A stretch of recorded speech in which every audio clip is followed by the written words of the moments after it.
Anda kembali bersama kami masih dalam dialog mengenai dunia penerbangan Indonesia. Nah, ini mungkin nggak sih Pak Cepi bahwa salah satu juga penyebab dari menurunnya penerbangan Indonesia karena dikatakan bahwa mungkin bibit awal dari penerbangan Indonesia ini di sarana pendidikannya sendiri pun tidak mencukupi sehingga akhirnya ini kemana-mana jadi nggak bagusnya seperti itu. Kalau melihat gambar besarnya, maka inti permasalahan itu terletak pada manajemen, ya. Bagaimana kita memanage udara kita yang punya potensi yang luar biasa untuk kemakmuran masyarakat banyak dan itu tidak dilola. Yang pertama adalah di dalam konstitusi memang tidak dicantumkan tentang udara, ya. Dalam Undang-Undang Dasar 45 pasal 33 itu tidak disebutkan udara, sehingga sebenarnya kita tidak memiliki landasan konstitusional. Yang pertama itu. Kedua, berikutnya adalah bahwa pengelolaan dari dunia penerbangan kita ini sudah bergeser jauh, ya. Kalau kita lihat contohnya adalah Merpati misalnya sampai bangkrut, ya. Merpati dulu dia ditugaskan sebagai tugas menerbangi daerah-daerah yang dikenal dengan penerbangan perintis.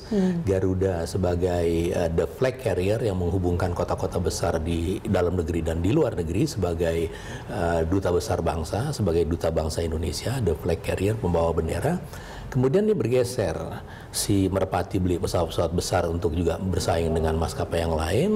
Garuda sekarang ini beli pesawat-pesawat kecil untuk masuk ke penerbangan perintis. Jadi ini adalah refleksi dari bagaimana secara nasional, ya, kita tidak memanage dengan baik keberadaan maskapai ini. Tahun 60-an itu sudah kelihatan sebenarnya arah dari segmentasi penumpang dan barang terhadap keperluan atau kebutuhan terhadap maskapai penerbangan. Jadi ada Garuda, the flag carrier, ada Merpati, penerbangan perintis, dan di sela-selanya ini yang bisa diisi oleh beberapa maskapai penerbangan. Tetapi sejak diregulasi, kemudian semua orang bisa buat maskapai penerbangan, maka tumbuhlah maskapai penerbangan yang begitu banyak, ya, dan tidak jelas arahnya. Ya, tidak jelas arahnya begini.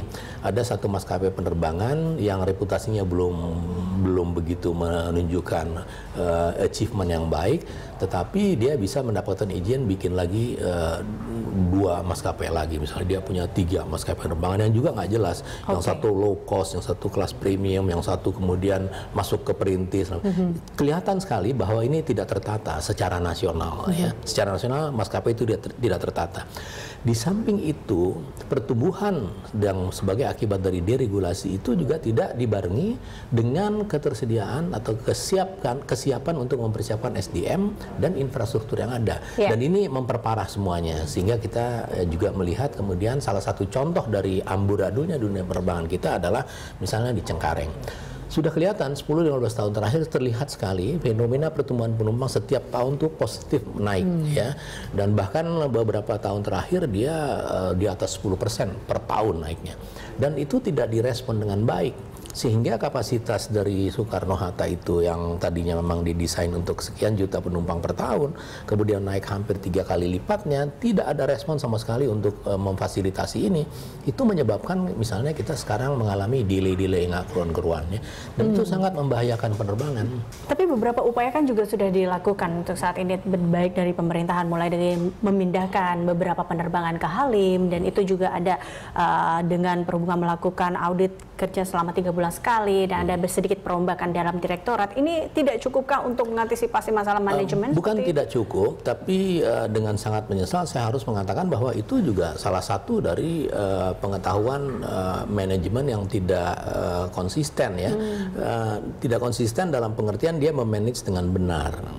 Kalau terjadi satu permasalahan besar, ya, seperti airport yang kemudian kewalahan sampai 3 kali lipat dari kapasitas yang tersedia, seharusnya dia tidak segera mencari solusi. Dia harusnya mengecek dulu sebenarnya apa gerangan yang terjadi, apa yang menjadi penyebabnya. Kalau kita ke dokter kan kita tidak langsung dikasih obat, kita diperiksa dulu, didiagnosa dulu, kemudian dicari yang namanya drug of choice.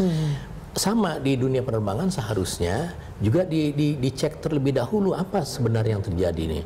Ya, apa yang dikerjakan manajemen nih 10-15 tahun terakhir sehingga kok pertumbuhan penumpang tidak direspon dengan baik? Apa sebabnya? Itu harus dicari. Ya, mungkin salah satu penyebabnya banyak beberapa posisi-posisi itu tidak diduduki oleh orang-orang yang memang mempunyai kompetensi di sana. Berarti the right man on the right place itu harus di underlining dalam hal ini. Berarti dengan tidak adanya konstitusi yang menangani segala sistem penerbangan dengan tepat, sehingga akhirnya mungkin masalah utama penerbangan di Indonesia adalah mengelola ruang udara yang tidak baik, seperti itu dikatakan juga. Ya, mungkin secara tidak langsung ya, bahwa kita tidak mengelola udara dengan baik, mungkin bisa juga karena secara konstitusional memang tidak ada dasarnya, bisa jadi alasan. Tapi itu realita bahwa di dalam konstitusi memang tidak ada.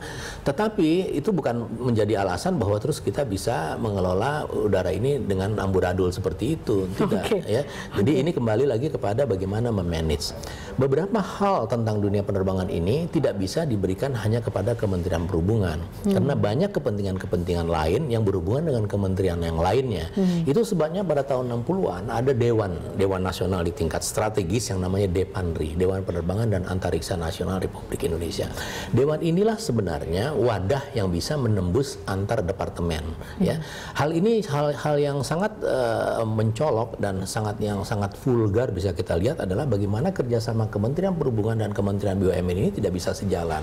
Dan ini terlihat dari bagaimana pengaturan air traffic control yang sudah puluhan tahun tidak bisa dibenahi dengan baik karena dia terpecah pada beberapa organisasi, dan upaya-upaya untuk menyatukannya, upaya-upaya untuk menjadikan single provider itu berat sekali berjalan. Dan kita tahu bahwa beberapa masalah yang terjadi di pesawat-pesawat atau kecelakaan pesawat salah satunya akibat dari air traffic control ini, seperti itu. Dia berkontribusi pada Oke, baik Pak Cepi, kita akan lanjutkan perbincangan ini. Saya jeda berikut, pemirsa tetaplah bersama kami.